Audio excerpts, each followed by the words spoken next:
बिस्मिल्लाहिर्रहमानिर्रहीम। अस्सलाम वालेकुम। आप इमेजिन करें कि इज़राइल की ताकत कितनी बढ़ गई है कि वो इस बात की कतन परवाह नहीं करा कि मेरी लड़ाई रूस से छिड़ जाए, मेरी लड़ाई किसी से छिड़ जाए। कल रूस की जानिब से इनको वार्निंग जारी की गई। इन्होंने 2-3 दिन पहले एक स्ट्राइक किया जो रूस की जो मिलिट्री बेस है शाम के अंदर उसके बिल्कुल करीब था, यानी इतना करीब था कि इज़राइल समझ ले ऑलमोस्ट रूस को मारने वाला था। ये असल में सबको पता है कि इसराइल ने जो वहां पर हमला किया है वो उन्होंने पैगाम दिया था रूस को कि हम यहां तक हिट कर सकते हैं, तुम्हें भी हिट कर सकते हैं। फौरी तौर पर रूस की जानिब से एक वार्निंग मैसेज आता है और वो इसराइल को पैगाम देते हैं कि अगर गलती से दोबारा तुमने यहाँ पर हमला किया या हमारे फौजियों को वहां पर नुकसान हुआ किसी भी तर्ज का, तो फिर इसराइल उसके कॉन्सिक्वेंसेस बर्दाश्त करने के लिए तैयार है। आज सीन क्या हुआ, यानी उन्होंने बड़ा कहा कि अगर हमला हुआ हम पर या हमारा कोई फौजी मारा गया या हमारे इलाके के करीब करीब भी हमला हुआ तो फिर तुम पर स्ट्राइक होगा। ये दबे लफ्जों में उन्होंने कह दिया। आज सीन क्या हुआ है, ये आपकी स्क्रीन पर मनाजिर चल रहे हैं, इनको जरा गौर से देखिए। आज इजराइल ने इतनी तबाही मचाई है दिमिश्क के अंदर, शाम में जाकर उन्होंने हमला किया है और हमला करके ये असल में जो इलाके हैं वो ईरान और हिजबुल्लाह के स्ट्रॉन्ग होल्ड हैं और इनके करीब आप थोड़ा सा आगे अगर देखें तो इनके करीब रूस की मिलिट्री बेसिस थोड़ा सा आगे जाके हैं। यानी ये वही एरियाज बनते हैं कि जहां पर रूस की वार्निंग थी कि आपने इन एरियाज में हमला नहीं करना। अब सीन क्या हुआ है कि इन्होंने वहां पर हमला किया है और पैगाम उन्होंने दिया है रूस को, पुतिन को दिया है बड़ा क्लियर पैगाम उन्होंने ये दिया है कि हमला कर लिया है, किसी के बाप में जुर्रत है हमारा जो उखाड़ सकते हैं आप उखाड़ लें। ये भूल जाएं आप ये कि अगर कोई आप ये समझ रहे हैं कि मॉस्को पर हमला हुआ, आपने यूक्रेन की इंट से इंट बचा दी है, आपने जो करना है कर ले, हमने कर दिया है हमला। अब हम इंतजार करते हैं कि आपकी जानिब से क्या सूरत हाल आती। असल में अब हो क्या रहा है कि रूस पूरी तरह जो डोमिनेट कर रहा है मामलात में। अब इसराइल कर ये रहा है कि वो रूस को उकसा रहा है बार बार ये काम करके कि मैं कुछ कर दूं। यूक्रेन की जंग वो बंद नहीं चाहता लेकिन वो होनी है, लेकिन वो उकसा रहा है इस सारी सूरत हाल में कि हाँ मैं ये करूंगा, मैं ये करूंगा, मैं फलाना काम करूंगा, मैं ये करूंगा। अब इंतजार इस बात का है कि रूस क्या कहता है और क्या जवाब देता है। देखिए, रूस में बहुत सारी जगहों पर डिफेंस सिस्टम नहीं लगाए हुए शाम में, बहुत सारी जगहों पर आपको पता है एयर स्पेस इस्तेमाल करने की कोशिश की। कई जगहों पर उन्होंने रिसेंटली इनके मिसाइल भी तबाह किए जो इसराइल के थे और इसराइल को इस बात का शदीद गुस्सा है। अब वो इनको उकसा रहा है ये कहकर कि मैं तुम्हारे तहादियों को मारा हूँ, शाम को और बहुत सारी यानी हिजबुल्लाह को। देखिए, मसला सारा ये है कि रूस इस वक्त बहुत सारी जंगें, एक मुल्क इतनी जंगें अफोर्ड कर नहीं सकता। यानी आप ये सोचें कि वो यूक्रेन की जंग बहुत बड़ी लड़ रहा है, उसके अलावा वो ईरान के साथ हिजबुल्लाह को हथियार दे रहा है, ईरान के साथ है, हमास के साथ मामलात हैं, यमन को सपोर्ट कर रहा है। और यमन ने जिस तरह कल यूएसएस अब्राहम लिंकन पर हमला किया, ये सारे कह रहे हैं कि भाई इसमें रूस का हाथ था। अब आप ये सोचें कि सारी सूरत हाल में उन्होंने सादी और कहा कि हमला करे। अब देखना ये है कि इसका रूस जवाब क्या देता है, लेकिन बहरहाल उन्होंने एक बात बड़ी क्लियर कर दी है और रूस को पुतिन को ये बात कही है कि आप अगर ये समझ रहे हैं कि रिसेंटली आपको पता है कि जब रूस ने ये बात कही थी कि इजराइल के अंदर जो 16 लाख के करीब लोग हैं वो निकल जाए वहाँ से, ये बात असल में इजराइल को हजम नहीं हुई थी, उन्होंने किया है हमला। अब ये मामला देखने वाला होगा कि आगे क्या करते हैं। वो जानबूझ के इनको उकसा है और इनके जहाँ पर अड्डे हैं उनके करीब ये क्यों हमले कर रहे हैं, इसलिए ताकि वो बताने के लिए कि तुम ये जो लेबनान को सपोर्ट कर रहे हो। आपको पता है रूस ने जो कुछ दिन पहले बयान दिया था वो बड़ा खतरनाक। कहा था इजराइल ये समझ रहा है कि हिजबुल्लाह और हमास खत्म हो जाएगी, हमने पूरी तरह चेक किया, आप भूल जाएं, आप इनको खत्म नहीं कर सकते। बहरहाल ये बात बड़ी अहम थी। उसके बाद से जितनी ठुकाई इजराइल के फौजियों के लेबनान में हो गई है ये इजराइल की तारीख में कभी नहीं हुई। अगर बाकी बातें तो छोड़े, पिछले 24 घंटे में 37 बंदे मारे गए हैं, ये वो बात है जो इसराइल एडमिट कर रहा है। अब इसमें एक बड़ी अजीबोगरीब सूरत हाल है। एक नया नाम आया है आसिफ रहमान का। आप ये सोचे आसिफ रहमान कौन है? आसिफ रहमान बेसिकली एक बंदा है जो CIA में काम करता है, अमेरिकी है।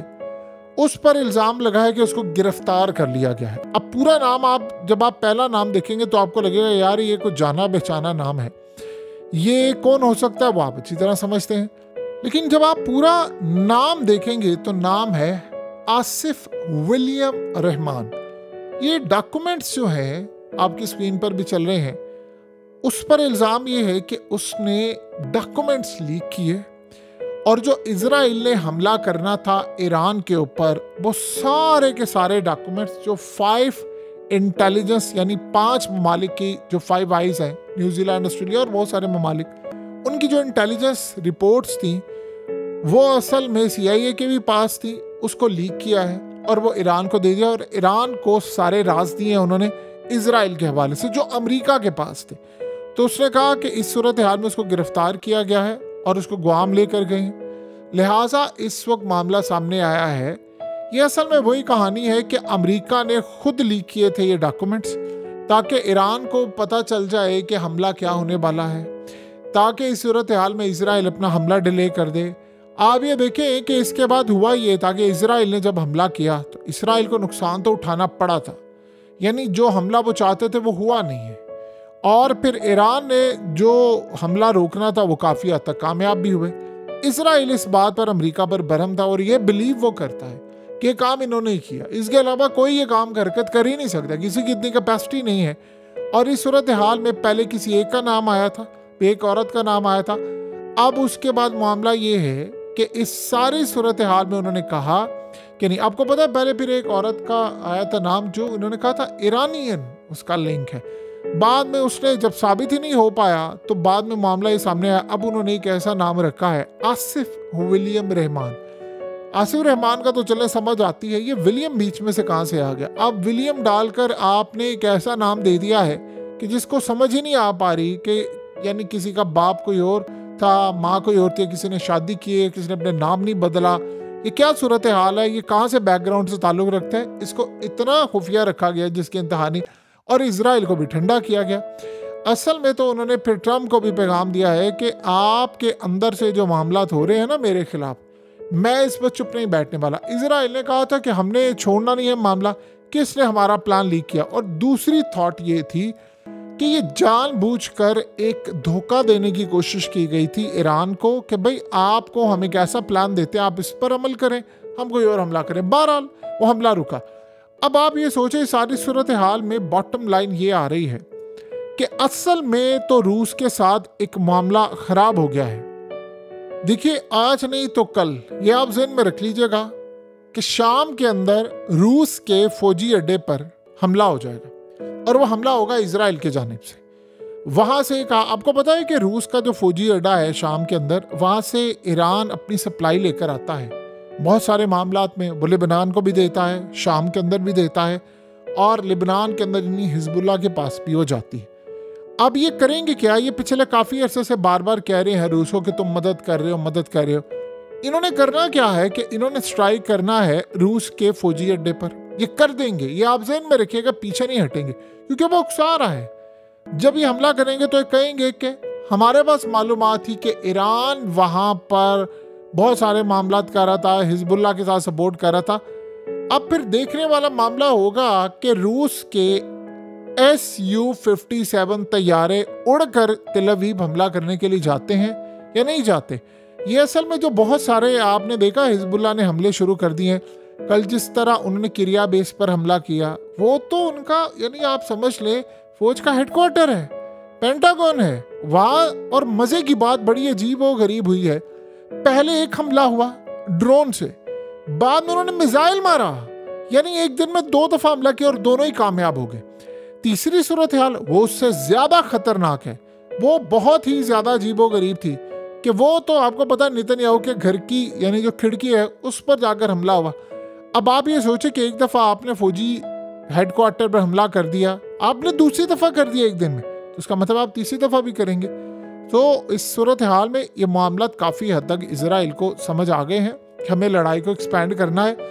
और देखिए एक बात ज़हन में रखिएगा, यूक्रेन की जंग जब बंद होगी तो सबसे ज्यादा नुकसान इजराइल को उठाना पड़ेगा। जो ड्रोन्स, जो मिसाइल, जो हथियार, जो जहाज, जो चीजें, सब कुछ यूक्रेन में इस्तेमाल हो रही है रूस की जानिब से, वो फिर कहाँ पर होंगी। ईरान जो इतने ड्रोन्स दे रहा है रूस को, वो कहाँ जाएंगे, वो लेबनान जाएंगे। किसके खिलाफ इस्तेमाल होगी, इजराइल के खिलाफ। तो आप बताइए क्या इजराइल चाहेगा? नहीं चाहेगा। अब मामलात बड़े क्लियर हो गए हैं कि यूक्रेन में वो जंग बंद नहीं चाहता, वो चाहता है कि मेरी इससे लड़ाई हो जाए, अगर वहां बंद हो रही है तो यहाँ मामला हो जाए। बहरहाल ये दिन जो है ये बड़े अजीबो गरीब दिन है, और जिस दौर में हम जी रहे हैं, एक कहानी है कि ट्रंप आ रहा है, लेकिन इतनी आसानी से ये उसको जंग बंद करने नहीं देंगे, क्योंकि वहां की एस्टैब्लिशमेंट भी ये नहीं चाहती, ना इजराइल चाहता है। अब देखना यह है कि या ट्रंप रहेगा या ये रहेंगे, क्या सूरत हाल होती है ये आने वाला वक्त बताएगा।